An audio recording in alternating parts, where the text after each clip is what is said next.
Bismillahirrahmanirrahim. Alhamdulillahilladzi tasamma bil karim alladzi amma karamuhu 'alal 'alamin. Asyhadu an la ilaha illallah wahdahu la syarika lahur rahmanur rahim. Wa asyhadu anna sayyidana Muhammadan 'abduhu wa rasuluhul amin.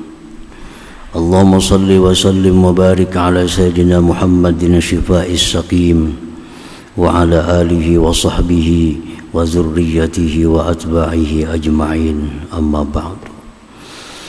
Al-mukarramun wal muhtaramun, para habaib dan para alim ulama, para muhibbin, hadirin hadirat rahimakumullah.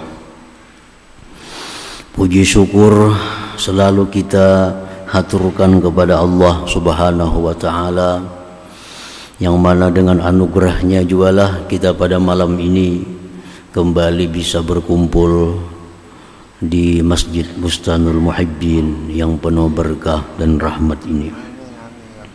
Salawat dan salam atas junjungan kita Nabi besar Muhammad sallallahu alaihi wasallam dan seluruh keluarga, para sahabat, zurriyat dan pengikut beliau ila yaumil qiyamah. Para muhibbin rahimakumullah, as-salis wal arba'un min asma'illah al-husna al-karim, yang ke-43 dari asma'ul husna al-karim, nama Allah yang sering kita dengar, sering kita sebut Al-Karim. Qala al-Imam al-Ghazali rahimahullah, Al-Karim huwa alladhi idza qadara 'afa wa idza wa'ada wafa wa idza a'tazada 'ala muntaha ar-raja wa la yubali kam a'ta wa liman a'ta wa in rufi'at hajatun ila ghairihi la yarda wa idza jubi'a 'ataba wa mastaqsa wa la yudayyi'u man ladha bihi waltaja wa yughnihi 'anil wasaili wasyufa'a. Faman ijtama'a dzalik la bitakalluf fa huwal karimul mutlaq wa dzalika lillah subhanahu wa ta'ala faqat. Al-Karim artinya menurut Imam Al-Ghazali rahimahullah, dialah yang memaafkan orang-orang yang berbuat salah kepadanya, padahal dia mampu untuk menindaknya. Dan bila mana dia berjanji, dia tepati janjinya. Bila memberi, melebihi atas yang diharapkan. Dan dia tidak peduli berapa banyak yang dia berikan, dan tidak peduli kepada siapa dia memberi. Dan jika dilapurkan hajat kepada selain dia, dia tidak senang, dia marah. Dan apabila dijauhi, dia mencela. Dan dia tidak menyia-nyiakan orang yang bersandar kepadanya, yang menyerah kepadanya. Dan dia terkaya daripada perantara dan penolong. Maka yang terhimpun yang demikian itu semua disebut Al-Karim, dan itu hanya adalah Allah Subhanahu wa ta'ala. Nah, jadi Karim ini panjang maknanya, panjang artinya. Biasa kita singkat Al-Karim itu dengan yang maha mulia, bisa pula dengan maha pemurah. Al-Karim. Ijtama'a fil karim sab'atu ma'anin, terhimpun dalam Al-Karim 7 makna. Secara ringkas saja kita bisa mengartikan Karim maha mulia atau maha pemurah. Padahal lebih daripada itu. Kalau kita rinci, Al-Karim itu di dalamnya ada 7 makna, 7 arti. Al-awwalu, yang pertama, arti Al-Karim idza qadara afa, artinya yang memaafkan, padahal mampu untuk menindak langsung dengan selalu memberi tempo kepada ahli maksiat untuk bertobat. Salah satu makna Al-Karim dari 7 makna, dia selalu memaafkan orang yang berbuat maksiat, dalam arti selalu memberi waktu untuk bertobat. Orang berdusta haram, tapi kada langsung ditindak. Kalau misalnya orang berdusta jadi bisu, padahal bisa dihukum oleh Allah karena dia berdusta, mulutnya jadi busuk. Tapi kada. Orang berdusta diberi tempo oleh Allah, kada diapa-apai sampai kini waktunya dia bertobat kepada Allah. Orang yang melihat yang haram mestinya langsung sakit mata. Melihat yang haram langsung mata sakit. Tapi Allah kada demikian. Orang yang melihat yang haram diberi tempo oleh Allah. Diberi tempo agar bisa tobat, bisa minta ampun kepada Allah. Orang yang melangkah kaki kepada yang haram mestinya langsung lumpuh. Langsung lumpuh. Tapi Allah dengan namanya Al-Karim, Allah beri tempo dulu. Sampai kapan Allah memberi tempo? Nah, sampai roh di tenggorokan kita. Iza balagatil hulkum, sampai roh ini di tenggorokan, hanyar habis temponya. Kada kawa lagi minta ampun kepada Allah, kada kawa lagi bertobat kepada Allah. Kenapa? Karena bila roh di tenggorokan itu dia sudah melihat Israel, sudah melihat tempat yang bakal ditempatinya, surga atau neraka. Makanya orang tobat di situ kada diterima lagi tobatnya. Jadi selama roh belum di tenggorokan, sebesar apapun dosa kita, seberat apapun pelanggaran kita, kalau kita mau minta ampun kepada Allah, Allah ampuni, Allah maafi. Nah, ini Al-Karim. Nah, jadi satu, dalam Al-Karim itu dia selalu memberi tempo kepada kita untuk kembali, untuk tobat kepadanya. Asani, yang kedua, makna yang terkandung dalam Al-Karim, wa idza wa'ada wafa, apabila dia berjanji pasti dia tepati janjinya. Allah pasti menepati apa-apa yang dia janjikan kepada hamba-hambanya itu. Mustahil Allah ingkar janji, karena ingkar janji itu sifat aib, sifat cela, dan Allah maha suci daripada sifat cela. Setiap Allah menjanjikan sesuatu, baik dalam Al-Quran, baik dalam hadis-hadis Nabi, maka itu janji Allah pasti akan ditepati oleh Allah Subhanahu wa ta'ala. Di dalam Al-Quranul Karim, Allah Subhanahu wa ta'ala berjanji, ud'uni astajib lakum. Ud'uni, berdoalah kepadaku, mintalah kepadaku,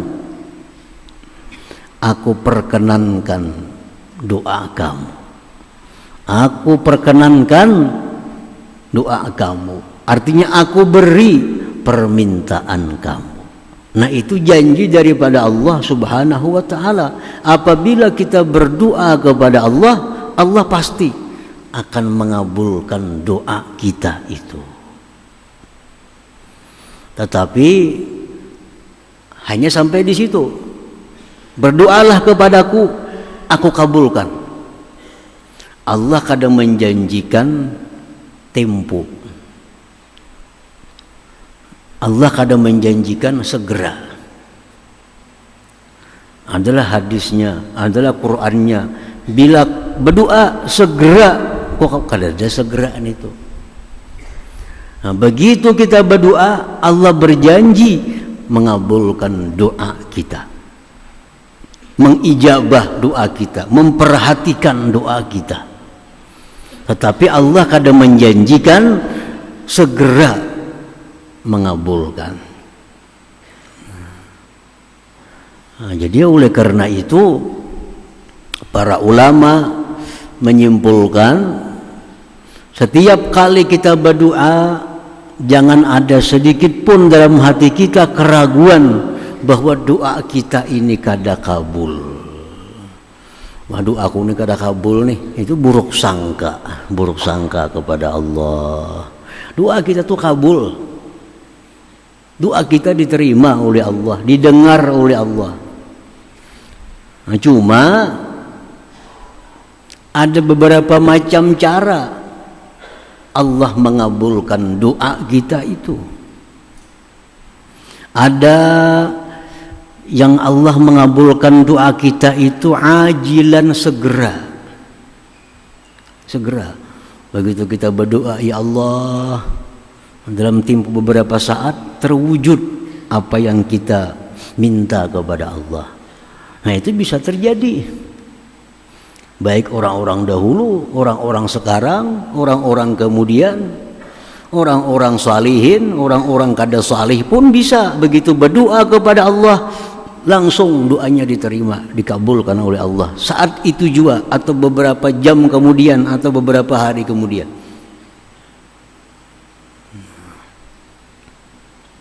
Nah, itu cara Allah mengabulkan doa kita secara langsung, ajilah. Kemudian lagi ada juga cara Allah mengabulkan doa kita itu ajilah, bertimpu. Nah, bertimpu. Kada hari ini dikabulkan Allah, kada minggu ini dikabulkan Allah, kada tahun ini dikabulkan, tapi tahun depan. Nabi Zakaria alaihi salam berdoa kepada Allah. Ini Nabi Zakaria. Rabbi habli min ladunka dzurriyyatan thayyibah. Wahai Tuhanku, berikan aku di sisi Engkau zuriat yang baik. Innaka sami'ud du'a, Engkau mendengar doaku. Yang berdoa ini Nabi Zakaria. Di mana Nabi Zakaria berdoa ini? Di tempat di mana yang penuh berkah, di Baitul Maqdis. Di tempat di mana di situ Siti Maryam berkhalwat. Nah, bukan main. Tempatnya Nabi Zakaria berdoa ini di tempat yang sangat bagus, di mana Siti Maryam di situ berkhalwat, dapat kiriman dari Allah makanan setiap hari. Nah, di situ Nabi Zakaria memilih tempatnya untuk berdoa kepada Allah agar diberi Allah zuriat yang thayyibah, yang bagus. Allah kabulkan doa Nabi Zakaria. Tetapi 40 tahun kemudian,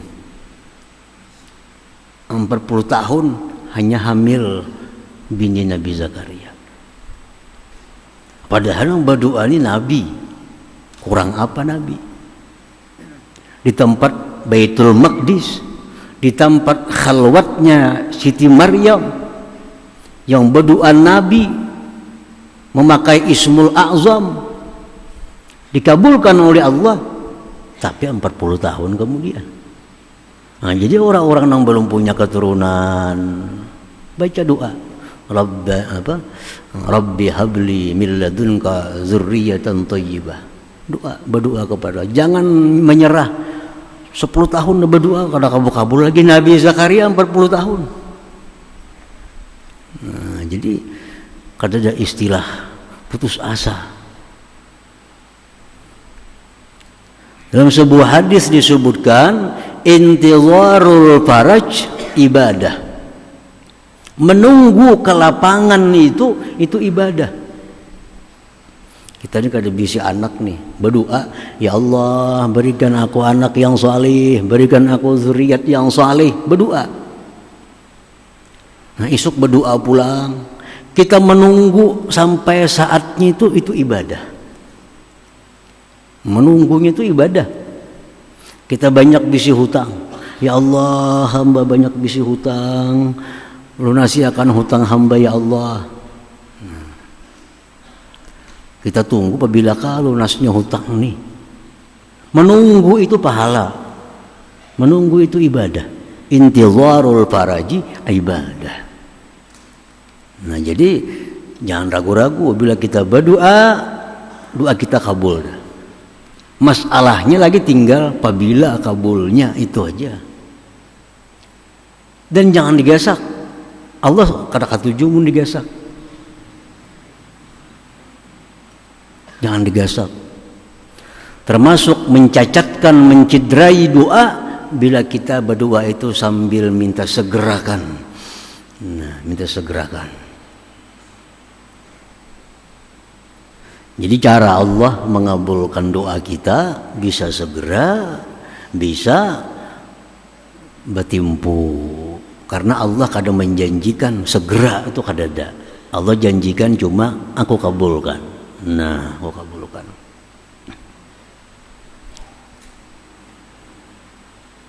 Nah, ada lagi cara Allah mengabulkan doa itu diganti Tuhan. Dengan apa Tuhan mengganti? Dengan yang lebih baik dari yang kita minta. Dengan yang lebih baik dari yang kita minta. Itu bisa.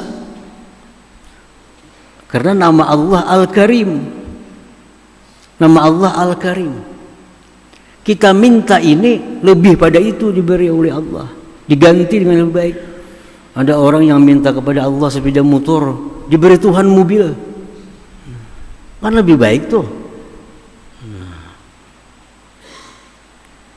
Nah, itu pun bisa juga diganti. Dan bisa pula cara Allah mengabulkan doa kita itu ditabung jadi pahala. Nah, dikumpulkan jadi pahala. Kita berdoa dikumpulkan Tuhan jadi pahala. Kita berdoa dikumpulkan Tuhan jadi pahala. Kita berdoa dikumpulkan. Apa yang kita minta tuh kada terwujud. Kita minta sihat, kada saling sihatan, garing aja. Tapi diganti dengan pahala. Nah, diganti dengan pahala. Imam Yazid Ar-Raqqashi radhiyallahu anhu, beliau berkata, di akhirat nantinya Allah Subhanahu wa taala menampakkan pahala-pahala ibadah yang dikerjakan hamba di dalam dunia. Tuh ya Tuhan, netlah pahalanya. Itu gedung tuh tahulah, tuh pahala kau sembahyang. Tuh pahalanya. Kau ada melihat taman yang indah, itu milik engkau. Itu karena kamu suka berzikir kepada Allah. Nah, dilihatkan oleh Allah pahala-pahala ibadah yang kita gawe dalam dunia nih, dilihatkan. Itu ada bidadari tuh ampuni kami bidadari tuh pahala apa? Itu pahala karena engkau suka bersedekah. Dilihatkan. Dan diperlihatkan pula kepada hamba itu gedung yang paling besar tuh punikam. Dalamnya lengkap, segala macam fasilitas ada dalam gedung yang tinggi, yang megah. Itu ya Tuhan milik engkau. Itu pahala apa ya Allah? Dia si hamba nih. Pahala apa? Kalau tadi taman, pahala puasa. Gedung itu pahala sembahyang. Bidadari pahalanya sedekah. Gedung yang besar itu pahala apa ya Allah? itu pahala yang rancak ikam berdoa kada kabul, yaitu gantiannya. Ikam rancak berdoa kada kabul, iya itu jadinya. Nah maka di saat itu si hamba ini bercita-cita, jika kada kabul doa aku semuaan dalam dunia dulu, melihat nangka itu gantiannya. Nah, memilih kada kabul. Jika kada kabul dalam dunia, banyak bisa gedung-gedung nang megah itu. Nah jadi cara Allah mengabulkan doa macam-macam. Yang penting setiap kali Allah berjanji, bila kau berdoa aku kabulkan, itu pasti. Jangan ragu-ragu. Jadi berdoa itu kada ada sia-sianya. Bisa yang kita minta ada terwujud, bisa saat ini, bisa kaina, bisa akan datang, bisa di akhirat digantikan dengan yang sangat besar yang lebih daripada yang kita minta itu. Nah para muhibbin rahimakumullah. Nah jadi yang kedua, dalam Al-Karim itu Allah bila berjanji dia pasti menepati janjinya. As-salis yang ketiga, wa idza a'ta zada ala muntahar raja wa la yubali kam a'ta wa liman a'ta. Yang ketiga, makna dalam Al-Karim bila Allah itu memberi melebihi atas yang diharapkan kita, dan dia tidak peduli berapa banyak yang ia beri, dan dia tidak peduli kepada siapa dia memberi. Allah memberikan makanan, memberikan rezeki, memberikan dunia. Allah kada peduli ini orang kafir, ini orang maksiat, ini orang ahli ibadah, ini orang ahli zikir, kada peduli. Siapapun diberi Allah. Siapapun diberi Allah. Nah ini makna Al-Karim juga. Al-Karim. Ada orang beragama kada Islam, kada bertauhid. Satu hari orang tua umur 70 tahun lebih ini kada makan, kada ada yang dimakan, kelaparan. Biasa lancar aja makan rezeki murah. Kenapa sampai umur 70 tahun lebih ada satu hari kelaparan? Datang kepada Nabi Ibrahim alaihissalam. Nabi Ibrahim tahu ini orang kada mau umpat aku nih, ini orang kada mau masuk Islam, ini orang kada mau mengesahkan Allah, ini orang yang berhala. Situ baranta ini kelaparan suatu hari. Datang kepada Nabi Ibrahim, wahai Ibrahim, minta makan, aku kelaparan hari ini. Ibrahim, aku mau memberikan makanan, asalkan masuk Islam dulu. Asal ikam ampih nyembah berhala, asal ikam ampih menyembah patung-patung, ikam mengesahkan Allah sebagai Tuhan, ku beri makani. Jangan Tuhan, kada, enggak itu ku kada. Membacang besarap enggak itu memberi makani, ku udah hendak itu. Bulik nang Tuhan tadi. Ibrahim selesai karena kada mau berislam, yang kada usah diberi makani. Nabi Ibrahim ditegur oleh Allah subhanahu wa ta'ala. Ditegur oleh Allah. Ujar Tuhan, hai Ibrahim, 70 tahun dia kafir kepada aku, tiap hari selalu ku beri nikmat, selalu dia ku beri makanan. Cuma hanya hari ini hanya kada ku beri nikmat. Ikam sekali seumur hidupnya minta makanan, kenapa syarat masuk Islam itu? Ditegur oleh Allah. Akhirnya Ibrahim cari orang tersebut, kemana-mana mencari, akhirnya dikasih makanan orang itu, Nabi Ibrahim alaihissalam. Artinya Allah subhanahu wa ta'ala itu dengan namanya Al-Karim kada peduli siapa diberinya, baik ini orang yang menyembahinya, baik ini kada menyembah, baik ini mengesahkan, menyekutukan, selalu diberi oleh Allah subhanahu wa ta'ala. Jadi kalau urusan makanan, urusan minuman, kita kada pandang agama. Ada orang kelaparan, walaupun agamanya kada Islam, tetap dibantu. Mencontoh akhlak Allah subhanahu wa ta'ala. Berakhlak dengan akhlak Al-Karim artinya. Orang kelaparan, usah payah, minta makanan. Kem agama apa? Kada usah ditakunin itu. Nah, beri makan. apalagi orang Islam, orang agama lain. Kalau sudah saat kelaparan itu kita beri makanannya. Nah, para muhibbin rahimakumullah. Jadi yang ketiga, Allah memberi rezekinya kepada siapapun dan kada peduli berapa banyak dia beri, kada peduli siapa yang dia beri itu. Ar-rabi'u, yang keempat, wa in rufi'at hajatun ila ghairihi la yarda. Apabila dilaporkan hajat kepada selain Allah, dia tidak suka. Kalau kita ini dapat sesuatu musibah, baik harta, baik musibah diri, baik sakit, kita mengadu kepada selain Allah, Allah kada suka. Allah tuh sukanya kita mengadu kepadanya. Ya Allah, hamba sakit perut ya Allah. Nah, itu mengadu kepada Allah. Ya Allah, hamba susah, ya Allah banyak masalah, ya Allah, itu mengadu kepada Allah. Allah suka.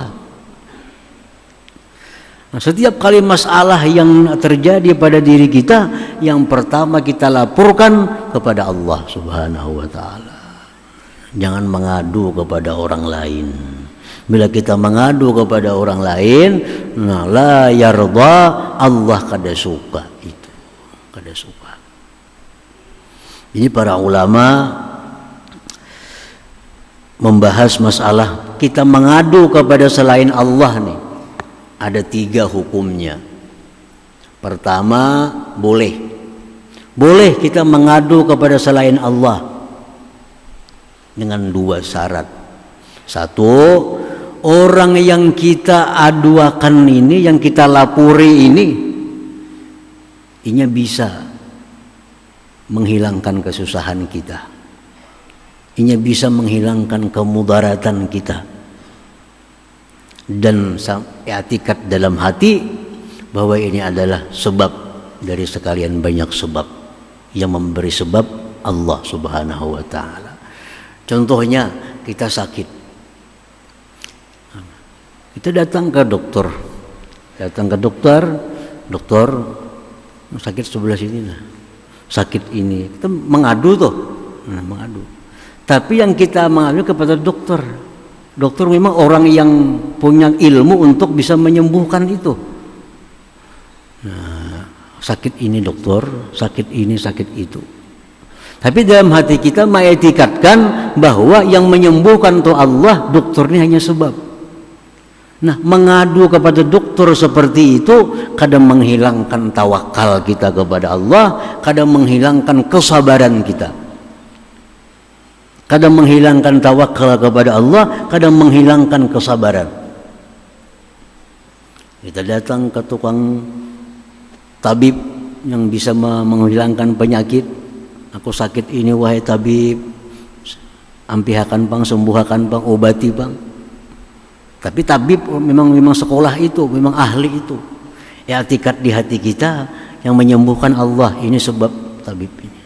Nah, kita melapor yang demikian itu kada mengeluarkan kita dari golongan orang yang bertawakal, kada mengeluarkan kita dari golongan orang-orang yang sabar. Nah, yang kedua, melapor, mengadu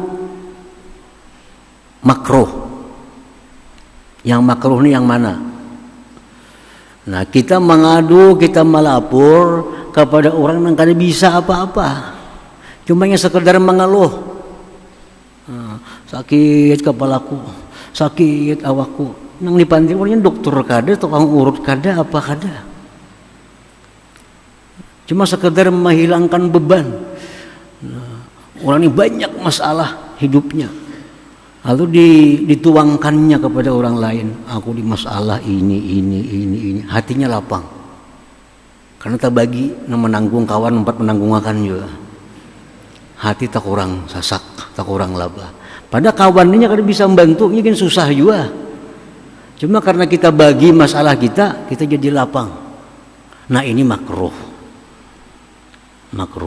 Dan ini mengeluarkan kita dari kesabaran. Kita jadi kada orang sabar lagi. Yang kedua ini. Nah, yang ketiga, mengadu yang diharamkan oleh Allah. Nah, orang sakit mengadu ke dokter, orang ini mengadu kepada ahlinya, tapi dalam hatinya ada kesal dengan takdir Allah ini. Nah, ini yang haram. Inya kada senang, inya kada lapang hati diberi musibah nih, lalu dia mengadu ke sana kemari. Nah, ini haram mengadunya nih. Ini mengadu yang haram. Jadi ada 3 macam kalau kita mengadu nih tuh. Bisa boleh, bisa makruh, bisa haram. Namun yang pertama aja nang tetap kita dalam keadaan sabar, dalam keadaan tawakal. Kita mengadu sakit kepada dokter, mengetikatkan menyembuhkan Allah, dokter hanya sebab. Nah, ini mengadu kada jadi masalah. Tetap kita masih dalam sabar, masih dalam golongan orang yang bertawakal kepada Allah. Nah, datang kita garing, datang kawan kita, aku sakit kepala, kawan nggak bisa mengobati juga. Nah, ini mengeluh yang makruh, dan ini menghilangkan pahala kesabaran daripada kita. Kalau ada kita mengeluh sambil kesal dengan musibah ini, nah ini mengeluh yang haram, mengadu yang haram. Allah Subhanahu wa ta'ala dengan namanya Al-Karim, bila kita mengadu kepadanya, dia suka, dia senang. Kita mengadu. Makin banyak kita mengadu kepada Allah, Allah makin suka, Allah makin senang. Nah, itu makna daripada Al-Karim juga. Al-Khamis yang kelima, wa idza jubi'a taba, apabila direnggangi dia mencela. Allah tuh kalau kita jauhi, kita dicelaknya. Kita kada mengingat Allah, kita kada berzikir kepada Allah, kita melalaikan hukum-hukum Allah, nah, menjauhkan diri dari Allah. Nah, Allah cela kita. Allah cela kita. Nah, ini pun termasuk dalam nama Allah Al-Karim. Kalau ada orang yang mendekat kepadanya, dia suka, dia senang, dia beri pahala. Kalau ada menjauh daripadanya, dia kada suka, dia cela kita. As-sadis yang keenam, wala yudayyi'u man laza bih, dan dia tidak menyia-nyiakan orang yang pasrah kepadanya. Nah, kalau kita berserah kepada Allah, Allah akan memperhatikan kita. Allah akan memperhatikan kita. Wa may yatawakkal 'ala Allah fa huwa hasbuh. Dalam Al-Qur'an Allah berfirman, siapa yang menyerahkan perkaranya kepada Allah, Allah mencukupinya. Nabi Ibrahim alaihissalam dilemparkan ke dalam api. Hasbiyallah wa ni'mal wakil. Aku berserah kepada Allah. Allah sebaik-baik orang yang mengurusi aku. Nabi Ibrahim berserah kepada Allah, dicukupi oleh Allah Subhanahu wa ta'ala. Jadi berserah diri kepada Allah ini asal bujur-bujur berserah, jangan setengah-setengah. Allah akan mencukupi apa yang kita perlukan. Nah, itu pun masuk dalam Al-Karim. As-sabi'u yang ketujuh, wa yughnihi 'anil wasaili wasyufa'a, dia Allah tidak perlu kepada penolong, kepada perantara untuk memberikan sesuatu kepada kita. Allah kada berhajat kepada orang, Allah kada berhajat kepada penolong untuk membikin sesuatu, untuk memberikan nikmat ke sesuatu. Allah kada perlu orang lain, karena dia bisa sendiri menyampaikan nikmat-nikmatnya kepada orang yang dia kehendaki itu. Nah, jadi 6-7 macam ini dalam kandungan Al-Karim. Jadi apa artinya Al-Karim? Panjang, 7 macam. Bila terhimpun 7 macam ini pada seseorang, maka seseorang itu disebut Al-Karim. Dan itu hanya bisa untuk Allah Subhanahu wa ta'ala. Nah, secara singkat biasa diterjemahkan Al-Karim itu adalah yang maha mulia atau yang maha pemurah. Nah, para muhibbin rahimakumullah, al-mu'min bismillahil karim ay yuhibbahu, Orang yang beriman, orang yang percaya dengan nama Allah Al-Karim, dia akan cinta kepada Allah. Kalau kita percaya Allah itu Al-Karim, orang berbuat maksiat diampuninya, diberi timpu. Bila berjanji ditepatinya. Bila memberi kada peduli siapapun diberinya. Nah, kalau ada orang yang pasrah kepadanya, dia urusi, dia pelihara.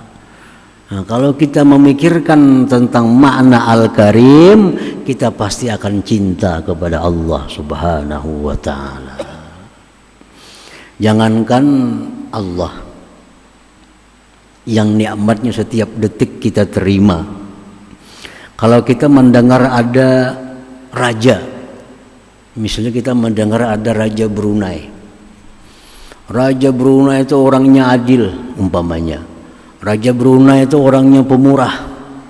Raja Brunei itu orangnya penyayang kepada rakyatnya. Nah, kita mendengar tuh hati kita mau kada mau senang dengan Raja Brunei. Walaupun kita kada dapat napa-napa dari Raja Brunei ini tuh. Tapi hati kita otomatis cinta kepada raja itu. Untuk Raja Brunei, kalau ada orang sakit diobatinya gratis. Kalau ada orang susah dibantunya. Kalau ada orang miskin dikayakannya. Misalnya kita dengar kabar nih, nah, kita kepingin loh Raja Brunei itu hendak tahu. Nah, kita cinta kepadanya. Padahal sedikit pun kita kada merasa kebaikan darinya. Cuma kepada rakyatnya aja. Nah, apalagi kepada Allah Subhanahu wa ta'ala yang nikmatnya kada pernah putus kepada kita. Jadi kalau kita berpikir merenungi Al-Karim, pasti kita cinta kepada Allah Subhanahu wa ta'ala. Pasti cinta. Nah, jadi pertama, orang yang percaya beriman bahwa Allah itu namanya Al-Karim, yuhibbu, dia cinta kepadanya.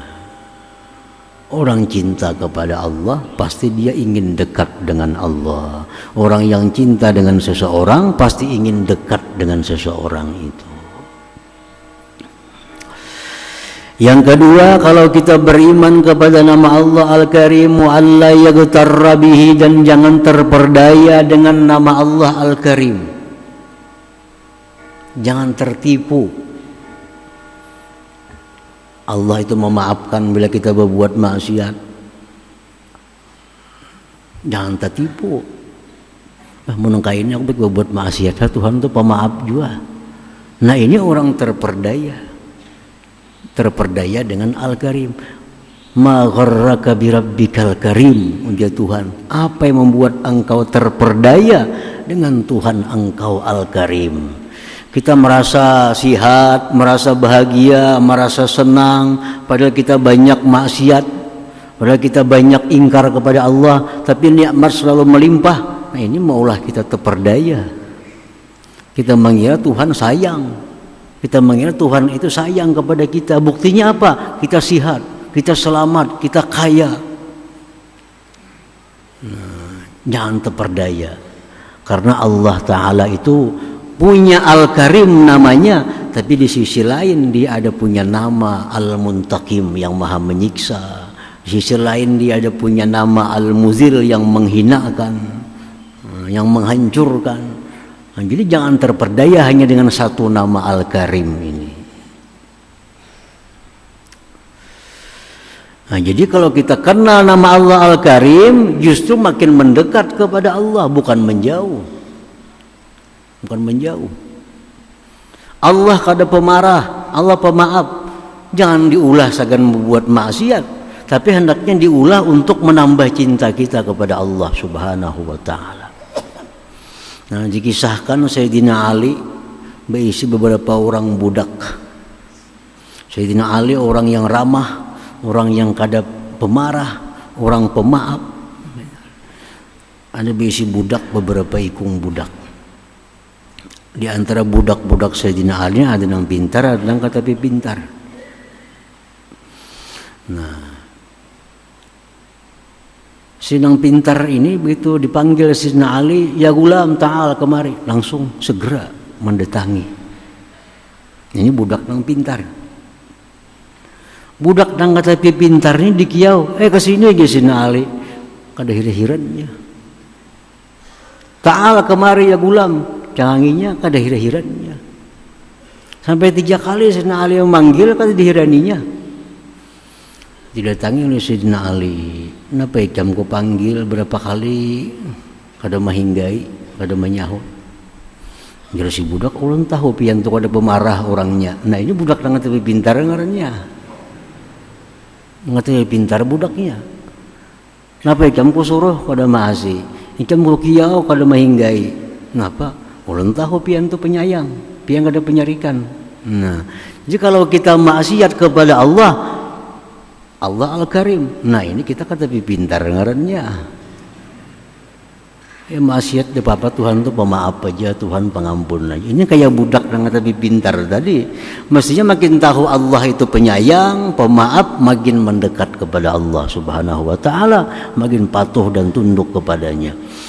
Nah, jadi itu buah keimanan kita kepada Al-Karim, kita mesti cinta kepadanya dan kada terperdaya dengan nama Allah Al-Karim tadi. Nah, itu yang ke-43 Al-Karim. Kemudian yang ke-44 insyaallah Ar-Raqib. Ila hadratin Nabi sallallahu alaihi wasallam Al-Fatihah. Ya kana na'budu wa iyyaka nasta'in. Ya kana. Bismillahirrahmanirrahim. Alhamdulillahirabbil alamin wassalatu wassalamu ala asyrafil anbiya'il mursalin وعلى آله وصحبه أجمعين. اللهم إنا نسألك العافية والعافية الدائمة في الدين والدنيا والآخرة. اللهم إنا نسألك التوفيق والهداية والاستقامة وحسن الخاتمة.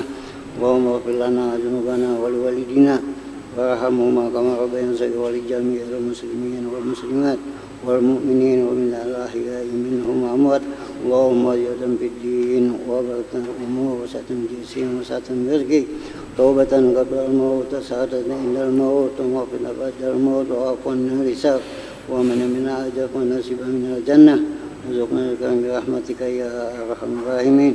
اللهم اغفر أمة سيدنا محمد، اللهم رحمة سيدنا محمد، اللهم استر أمة سيدنا محمد، اللهم اجبر أمة سيدنا محمد. ربنا تقبل منا إنك تسمع وتب علينا إنك أنت التواب الرحيم. ربنا آتنا في الدنيا حسنة وفي الآخرة حسنة وقنا عذاب النار. صلى الله على سيدنا محمد وصحبه وسلم. الحمد لله رب العالمين. يا يراجون منه شفاعة صلوا عليه وسلموا تسليما. اللهم صل وسلم